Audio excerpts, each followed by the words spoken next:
Hello everyone, my name is Ray Bowman and this is my week 2 presentation expanding on my task force and how it relates to the classical theories for this week.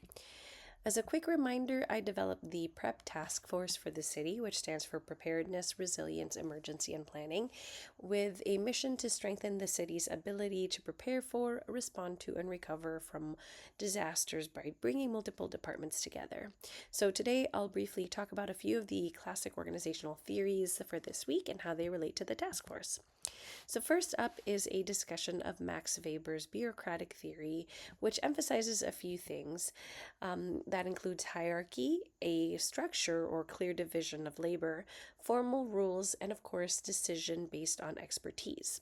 In the PREP task force, this would mean having a formal chain of command during emergencies, written protocols for activating the Emergency Operations Center, and highly skilled designated representatives from each department with clearly defined responsibilities.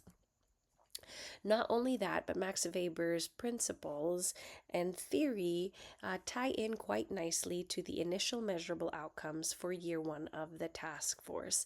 In fact, the first 3 outcomes of the task force are the following. The first is to formalize the task force. The second is to establish citywide protocols. The third is to develop continuity operation plans. And so this structure reduces confusion and ensures accountability when timing is critical, which all align really well with Max Weber's theories. The second theory, a classical organizational theory for this week that I'd like to discuss, is Frederick Taylor's scientific management.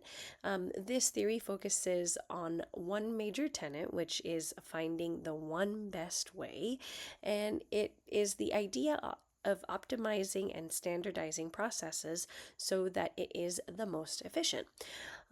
It also centers around the idea of breaking down tasks to their simplest form, and the task force can apply this by developing detailed checklists for operations, mobilization, and even how to request for reimbursement. So an example of this in practice might be in setting up an emergency shelter, which can be essentially securing the site, staging supplies, registering evacuees, and communicating with the public. Each step can be standardized, practiced to ensure the shortest deployment time and to make sure that staff know exactly what to do in what sequence. And lastly is systems theory by Kotz and Kahn, who saw organizations as systems that depend on inputs, processes, and outputs with feedback to adapt and to essentially survive. So for the PREP task force, this systems approach is essential, and the inputs in this case could include funding, specialized staff, technology and training, and information from external partners like community partners, hospitals, utility companies. And the processes could be exactly what the tasks carry out, like emergency drills, communications plans, resource allocation during disasters. And the outputs in this case would be reduced response times, continuity of service, safe evacuation shelters, and timely reimbursements for costs for the city. Overall, a safer community. And those are some of the classical theory applications to the PREP task force. And with that, I'd like to thank you for your time and I look forward to your feedback.